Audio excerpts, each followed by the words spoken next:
Over the last 12 months, we've sent over 1 million emails. And that's on behalf of our clients. And it's when we're usually promoting a particular offer or a piece of content at the top of their funnel. Because we're sending so many emails, we wanted to make sure that we were maximizing the effectiveness of that channel. And we put together something that we call the 20/80 did not click strategy.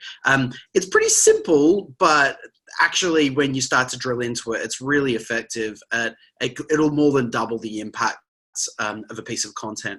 And so if you've spent a lot of time and you've spent a lot of money making out a funnel or a particular piece of content that you want to send people to, there's some little tweaks in your email strategy that can literally more than double the impact of that thing. So today I'm going to share that secret of that methodology and approach that we've put together. It took us a bit of time to build out, and I'm going to show you with some numbers based on real averages actually how it can impact the performance of a campaign.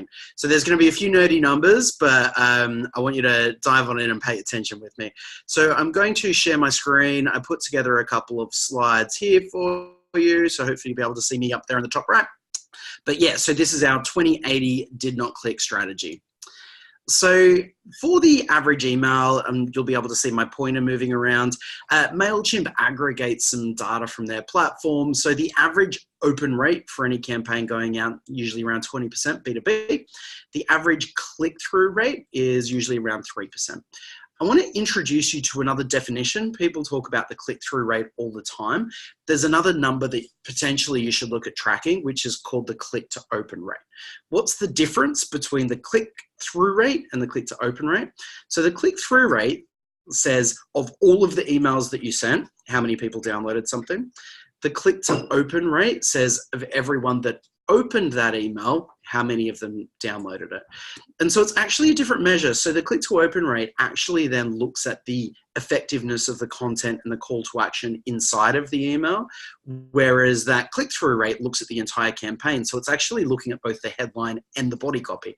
So if you want to be more effective, you can split those two numbers out, and then that way you can start to improve your headline and your body copy for a more effective result. So usually, based on typical numbers, using an example here from those like average numbers from MailChimp, if I had a list of 10,000 people, I send it out, I get a 20% open rate, so there's 2,000 people that have opened it, and then using that average of 3% click-through rate again, 300 people download it. So you can see there, 10,000 sends, 2,000 opens, 300 downloads, pretty sort of average. But then the specific other number that you can start to track there is that click to open rate. So we can see of the 2,000 people that looked at the email, 300 of them downloaded it. So that's 15%. 15% of the people looked at the thing, downloaded the thing. Once you start to split that number out, you can do some new stuff when you wanted to split test and optimize. So we've got this campaign there. You've got 300 people that have gone through it. But now on this complicated looking side, what we're doing is looking at the impact of split testing. So let's say, because we saw there before that the average open rate was 20%, but that's the average, right? Which means half of emails are worse and half the emails are better. So let's make an assumption. Let's say that headline A, if we're doing a split test, might get an average open rate of 25%. And let's say that headline B might get an average open rate of 15%. Yeah, one's higher, one's lower, average out at 20. And then let's think about the body copy click-through rate. And let's say one version that we might make for an email might get a 10% of people that view that email click it, but for another one, 20% of the people that view that might click it just because it's got a better call to action, might be better written, might have more links in there, whatever it might be, right? And so, and again, those two numbers there, one getting 10, one getting 20, actually just to show a point that averages out of that 15% from those stats that MailChimp showed us. So they're really realistic numbers. So with the 20/80 did not click strategy, here's what we do. We send, so we're going to test our two different versions, so 2 headlines and 2 body copies, and we're going to test that with 20% of our list before we then send it to the majority. So 5% are going to receive headline A and body A.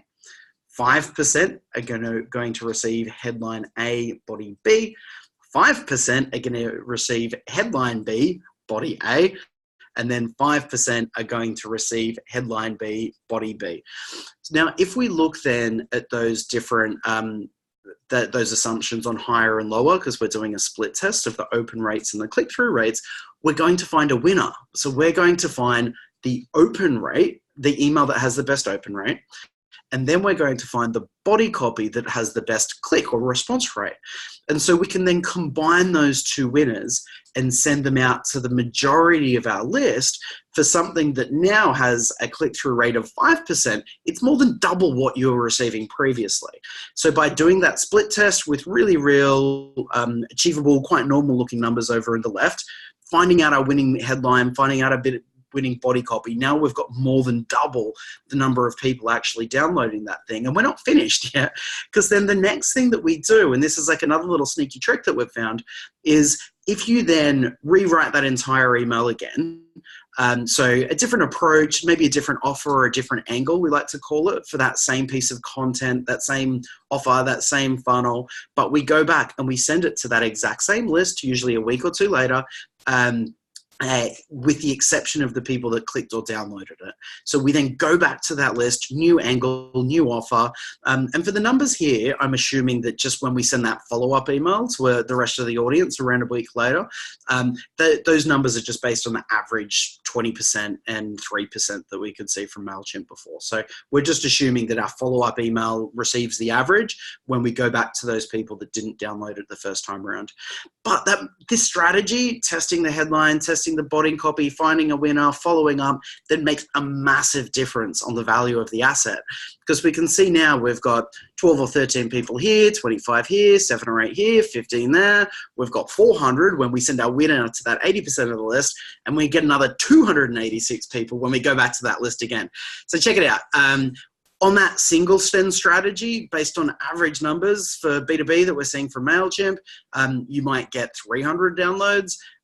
If you take that approach of the 2080 did not click, there's 746 downloads, right? So it's 148% increase, or it's 2.5 times bigger. And so you've spent all that time, all that money creating an asset. These things can take weeks and months and tens of thousands of dollars sometimes. But just by being smart with your email distribution strategy and taking a measured approach to it, more than doubles the value and more than doubles the impact of that on the business, and doubles the number of potential customers and potential conversations that you're creating with your sales team. So I know there's a lot of numbers there, but you can go back, watch the video again. I hope you find it useful. That's the 2080 did not click strategy that we use to more than double the impact of a piece of content when we're sending it out to a list. Hope you found that useful.